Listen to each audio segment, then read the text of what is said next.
Assalamualaikum warahmatullahi wabarakatuh. Ketemu lagi dengan saya Desti Rahmawati. Pada video kali ini adalah video yang kelima, yaitu pertemuan kelima, gitu ya, yang akan dibahas di kalkulus dasar itu adalah terkait dengan turunan. Di mana materi yang saya ambil itu referensinya itu saya ambil dari Warburg, Purcell, dan juga Repton dengan judulnya adalah kalkulus edisi yang ke-9. Nah, di turunan ini yang akan kita bahas di video kali ini ya, itu adalah terkait dengan definisi dari turunan.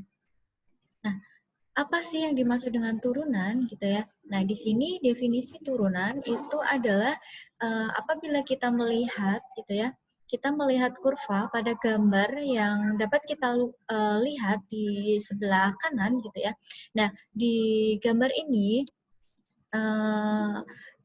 ada yang namanya titik P dan juga titik P aksen di sini ya. Nah, ketika kita melihat kurva tersebut, terdapat suatu kemiringan atau slope, gitu ya, kemiringan yang berubah saat bergerak sepanjang kurva tersebut. Nah, pada P aksen, kemiringan atau slope-nya atau lereng tadi itu adalah sangat curam dibandingkan pada titik P gitu ya. Jadi ketika saya punya kurvanya bentuknya adalah yang di sini gitu ya. Nah, kemudian ketika kita lihat di sini ada titik P dan juga titik P aksen. Nah, kemiringan antara P dengan P aksen itu adalah yang lebih curam. Lebih curam itu adalah yang di titik P aksen. Jadi ketika kita misalnya di jalan gitu ya, di jalan itu ada turunan. Nah, antara turunan tersebut misalnya gitu ya. Nah, di sini kita gambarkan sebagai ada titik P sama titik P aksen ya. Jadi ketika saya berada di posisinya P aksen sini, ini kemiringannya itu lebih curam dibandingkan dengan yang P yang di sini. Nah, ini apabila kita lihat gitu ya, kalau kita bayangkan gitu ya. Nah, kemudian di dalam geometri koordinat ya, di koordinat dasar itu kita telah mempelajari konsep dari kemiringan garis ya. Jadi di geometri koordinat dasar itu terkait dengan kemiringan garis itu adalah untuk melihat curamnya suatu garis. Nah, untuk melihat garis yang curam tersebut berarti kita menggunakan yang namanya garis non vertikal gitu ya. Nah, kemiringan yang diberikan di geometri koordinat dasar itu bisa dirumuskan dengan Y2 dikurangi dengan Y1 dibagi X2 min X1, di mana antara titik X1, Y1, koordinat X1, Y1, dan X2, Y2 adalah dua titik yang berbeda pada garis. Ya. Dan nilainya itu tidak bergantung pada pilihan dua titik tersebut. Ya. Nah, jadi ketika kita melihat di geometri koordinat dasar, itu untuk mencari kemiringan, ya, untuk mencari kemiringan dari garis yang non vertikal, gitu ya, itu bisa diberikan dengan Y2 dikurangi Y1 dibagi X2 min X1. Nah, ketika kita lihat di gambarnya di sini, itu ada titiknya adalah di koordinat X1, Y1. Misalkan saya ambil ini adalah posisinya sebagai X1, Y1. Nah, kemudian yang di atas ini itu sebagai X2, Y2, gitu ya. Nah, karena di sini itu adalah sumbu X dan ini adalah sumbu Y. Ini ada titik X1 dan ini ada Y1. Kemudian di sini itu adalah X2 dan ini adalah Y2. Nah, untuk mencari kemiringannya dari garis ini, ya, itu bisa dicari dengan menggunakan rumus Y2 min Y1 dibagi dengan X2 dikurangi dengan X1. Seperti itu. Ini adalah ketika kita pernah belajar terkait dengan geometri koordinat dasar, itu untuk mencari kemiringannya adalah kita menggunakan rumus seperti ini. Nah, selanjutnya kita lihat di sini. Di sini pertama kita memiliki misalnya adalah kurva C ya. Kita lihat gambarnya di sini. Ini adalah kurva C ya. Kurva C ini adalah yang melengkung ya bentuknya. Ini adalah kurva C ya. Kemudian di kurva C ini itu saya ambil titik, yaitu titik P. Titik P itu adalah titik yang di sini ya. Ini adalah titik P-nya. Ini sumbu X-nya dan ini adalah sumbu Y-nya. Nah, titik P ini adalah memotong di kurva C ya, di kurva C-nya. Nah, kemudian kemudian saya juga mengambil titik ya, titik yang memotong di kurva C juga ya, di kurva C. Nah, itu saya kasih nama dengan titik Q ini. Nah, ini ya. Ini adalah titik P-nya dan ini adalah titik Q. Nah, garis PQ itu disebut dengan garis potong di P ya. Jadi awalnya saya punya kurva C ya, ini ya, yang melengkung ini. Nah, kemudian saya ambil titik P dan juga titik Q yang memotong di kurva C tersebut. Nah, kemudian dari dua titik ini saya ambil yang namanya garis potong ya. Garis potong di titik P ini ya, dan juga memotong di Q juga. Nah, ini nanti saya sebut dengan, saya lambangkan dengan MPQ ya, atau kemiringan ya. Kemiringan dari titik P terhadap Q-nya gitu ya. Jadi karena di sini kan ada garis, ini ya, ini adalah garis potongnya ya. Mohon maaf, ini ya tidak pas dengan yang warna hitam gitu ya. Nah, ini maksudnya adalah seperti itu ya. Jadi kita memotong gitu ya. Memotong di titik P dan juga Q, ini yang kita sebut dengan garis potong di P gitu ya. Nah, kemudian tadi kita sudah melambangkan yang namanya MPQ gitu ya. Nah, MPQ ini dapat ditemukan, dapat ditentukan dengan menggunakan koordinat dari P dan juga Q. Jadi gradiennya atau kemiringan PQ ini ya, itu nanti dapat kita cari dengan menggunakan koordinat yang ada di P dan juga koordinat yang ada di Q. Seperti itu. Nah, untuk mencari kemiringannya ya, untuk mencari kemiringan tersebut berarti saya misalkan tadi C-nya itu misalnya di sini adalah suatu kurva yang diperoleh dari suatu fungsi. Nah, fungsinya saya sebut dengan fx di sini ya. Ini kurva ini itu dibentuk dari fungsi fx ya. Fx ini kan sama aja dengan y kalau kita lihat di grafiknya gitu ya. Nah, fx ini fungsi ya, fungsi pada x gitu ya. Nah, kemudian karena fungsi pada x ya, karena di sini tadi ada variabel x dan juga ada variabel y seperti itu. Nah, kemudian titik P itu saya notasikan di sini adalah sebagai x0. Nah, karena di sini ada x, ini x0, kemudian kemudian selanjutnya karena ini x0 berarti yang di sumbu y-nya ini adalah sebagai y0 ya. Nah, jadi saya punya koordinat di titik P di sini itu koordinatnya adalah x0, y0. Nah, ini adalah koordinatnya. Nah, setelah itu jarak antara x0 dengan Q itu saya misalkan dengan H gitu ya. Nah, ini adalah jaraknya. Sehingga saya punya di titik Q ya, di titik Q koordinat sini ini sehingga diperoleh menjadi x0 ditambah dengan H. Seperti itu. X0 ditambah dengan H karena di sini adalah jaraknya sampai H. Ya. Nah, kemudian untuk Y-nya juga seperti itu, gitu ya. Diperoleh Y tadi itu adalah sama dengan Fx gitu ya. Kalau tadi kita punya X0 ya otomatis nanti Y-nya menjadi fx0 ya. Jadi di y0 ini itu berubah menjadi fx0 gitu ya. Nah, kemudian kalau yang di sebelah sini, untuk yang di sini ya, yang di titik Q-nya ini, berarti nanti saya peroleh menjadi fx0 plus h. Nah, ini ya. Nah, ini saya peroleh koordinatnya di titik Q sekarang menjadi x0 ditambah dengan h, fx0,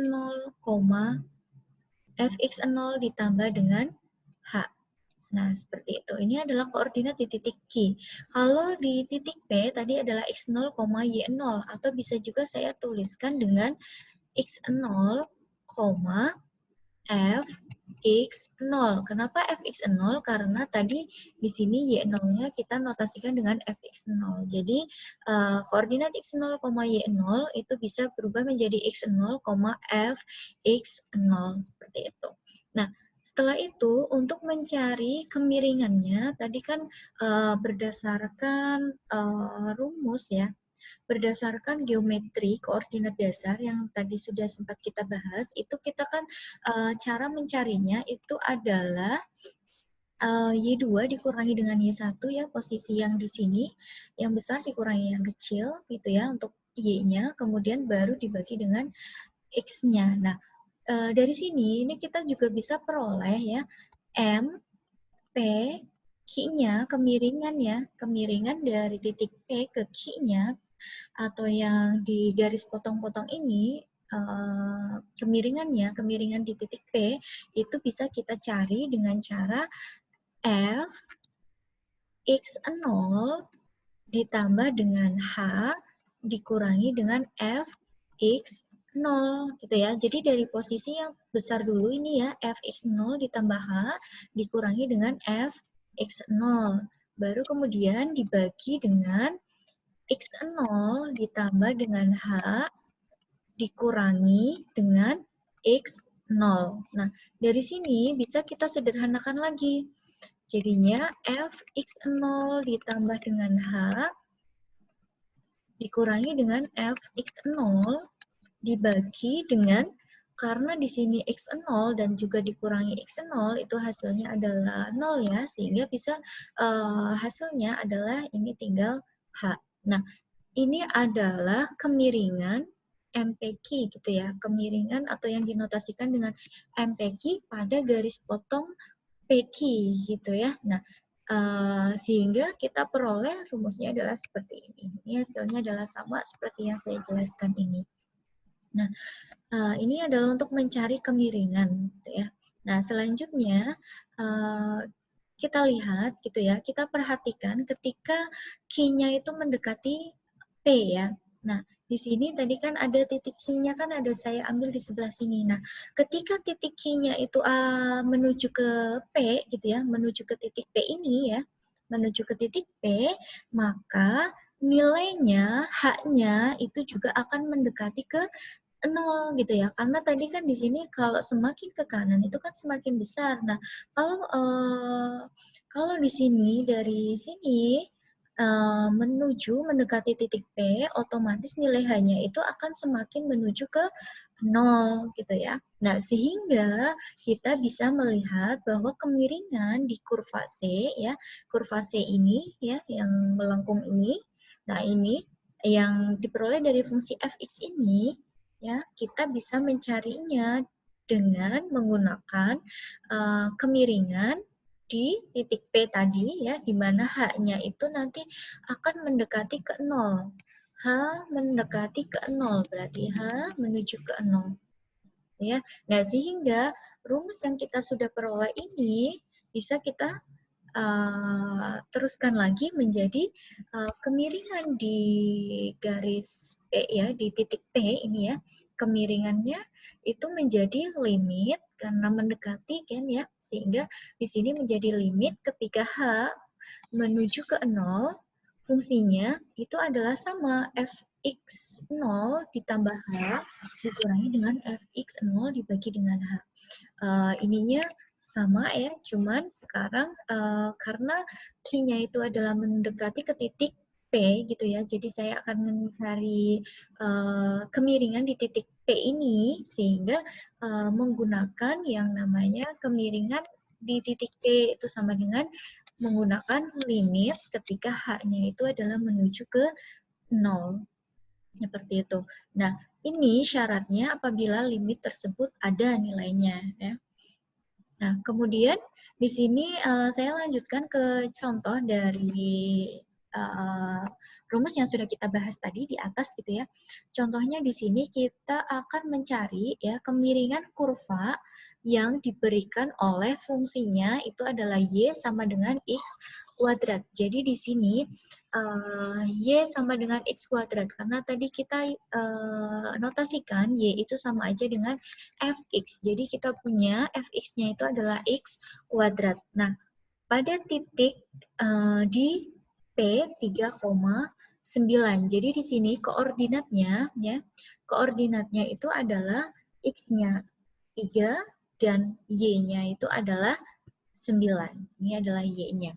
Nah, kita akan mencari kemiringan kurva yang diberikan fungsi x kuadrat tersebut. Nah, caranya ya kita langsung saja menggunakan formula yang sudah kita peroleh, yaitu yang di sini. MP gitu ya, kemiringan di titik P-nya di titik 3,9 itu sama dengan limit H mendekati ke 0 ya. H mendekati ke 0, kemudian Fx0 ditambah H gitu ya. Nah, di sini adalah Fx0 ditambah dengan H dikurangi dengan F x0 karena tadi kan di titik P itu saya notasikan dengan x0 sama y0 tadi ya, sehingga di sini adalah x0-nya dan ini adalah y0-nya. Nah, setelah itu kita peroleh hasilnya.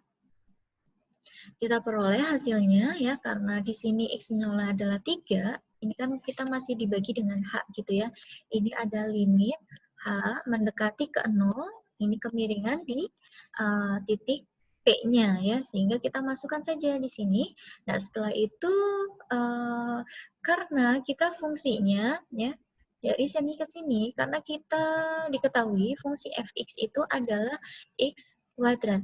Sehingga untuk mencari F3 plus H itu sama dengan 3 plus H dikuadratkan. Nah, 3 plus H dikuadratkan ya. Sehingga di sini itu berubah menjadi 3 plus H dikuadratkan. Kemudian untuk F3-nya, F3 itu berarti 3 kuadrat. Karena X-nya sekarang dirubah menjadi 3. Jadi 3 kuadrat. Dibagi dengan H. H-nya adalah tetap. Nah, setelah itu 3 plus H kuadrat itu sama halnya dengan ini ya, 3 plus H dikali dengan 3 plus H.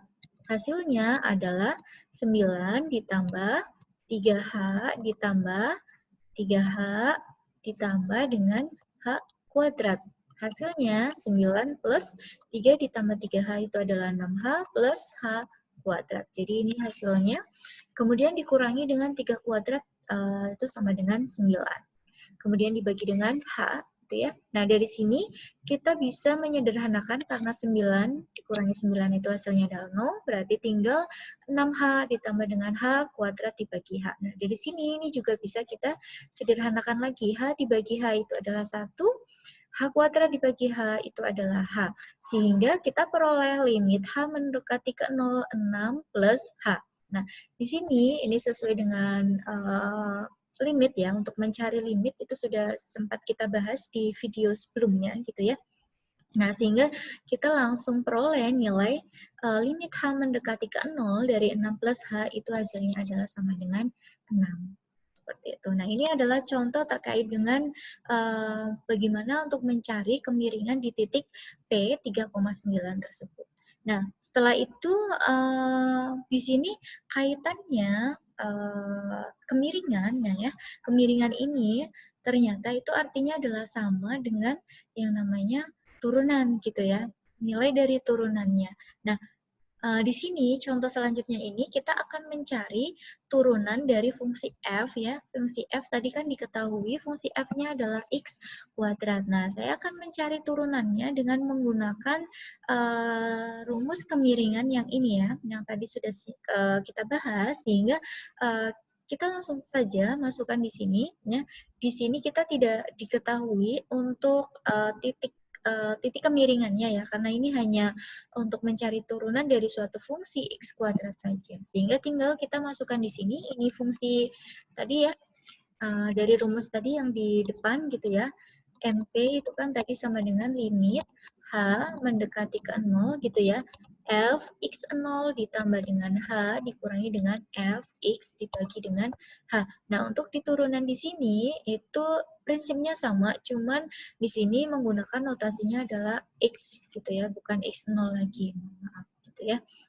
Nah, kemudian setelah itu fx ya, setelah sampai sini kemudian kita masukkan karena tadi fungsinya diketahui fx itu sama dengan x kuadrat, sehingga fx plus h itu sama dengan x plus h kuadrat. Nah, seperti dengan proses yang sama di contoh soal tadi ya sebelumnya itu, sehingga kita dapatkan proses yang seperti ini gitu ya.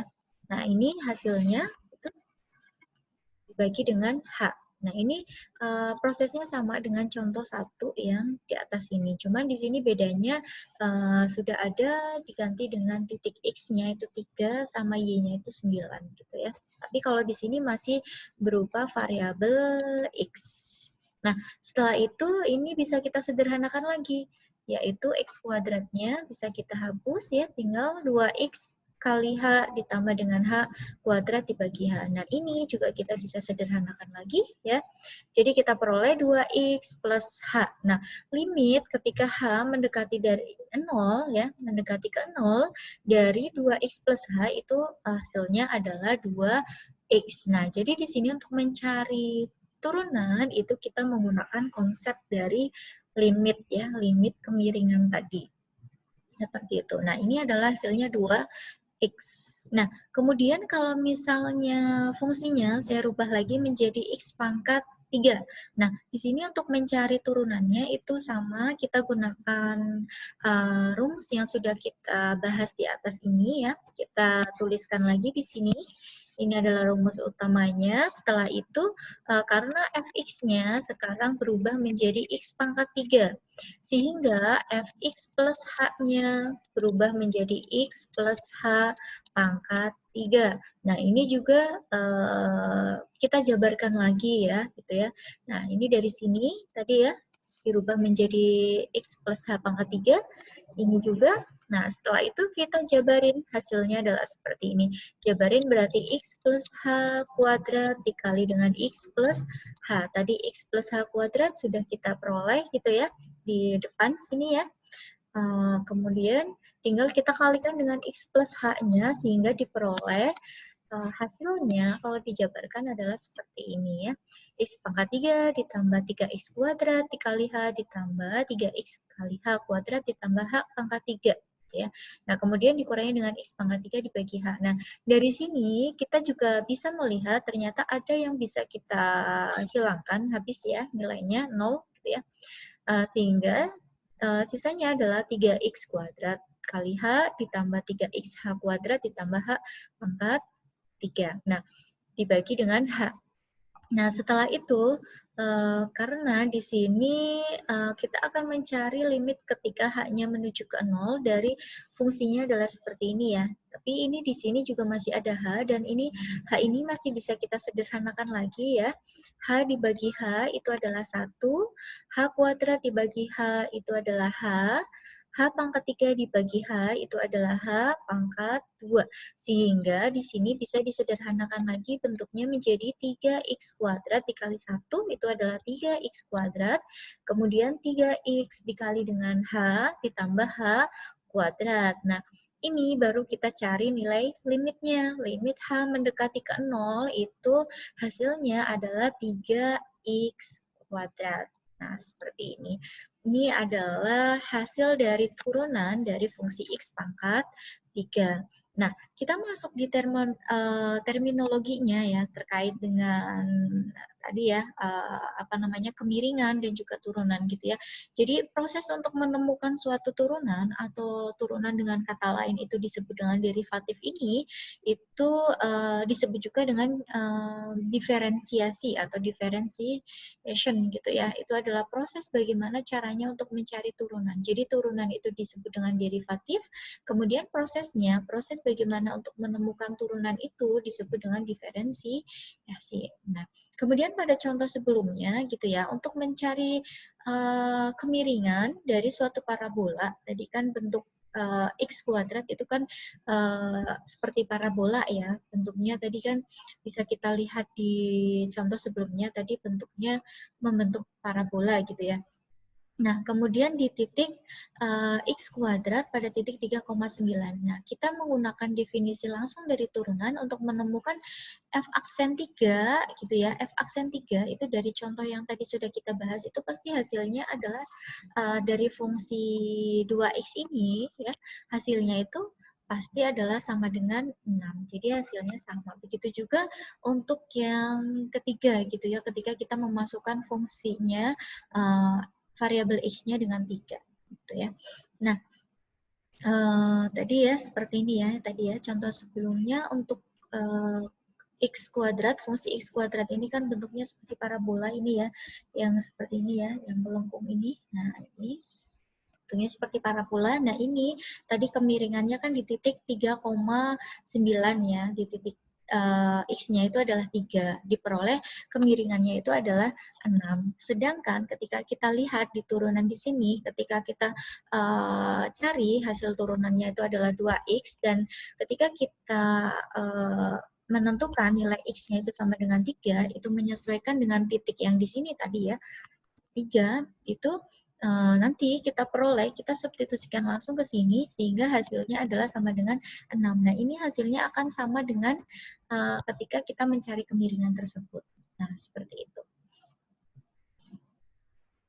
Nah, selanjutnya ini beberapa notasi yang nanti akan kita pakai gitu ya, akan kita pakai untuk simbol dari turunan. Nah, tadi ada F aksen X0 gitu ya, itu disebut sebagai turunan dari fungsi F pada titik X0 ini ya.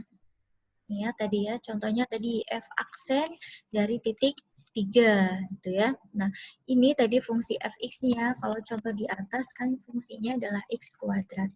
Nah, kalau mencari f aksen dari 3, itu tadi hasilnya adalah sama dengan 6. Nah, ini bisa dicari dari kemiringan tadi. Nah, ini untuk turunannya.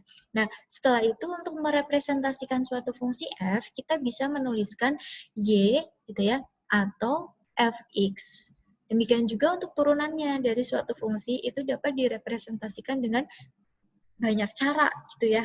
Nah, untuk menyatakan turunan dari F, kita dapat menggunakan notasi yang ada di sini. Ini ada beberapa notasi yang kadang dipakai di turunan. Kadang ada yang menggunakan F aksen saja gitu ya. Ada juga di buku-buku tertentu itu juga menggunakan Y aksen, atau bisa juga dengan DY per DX, atau derivatif tadi ya. DY per DI, DX gitu ya. Bisa juga ada yang menggunakan DF, DY, dan seterusnya seperti itu.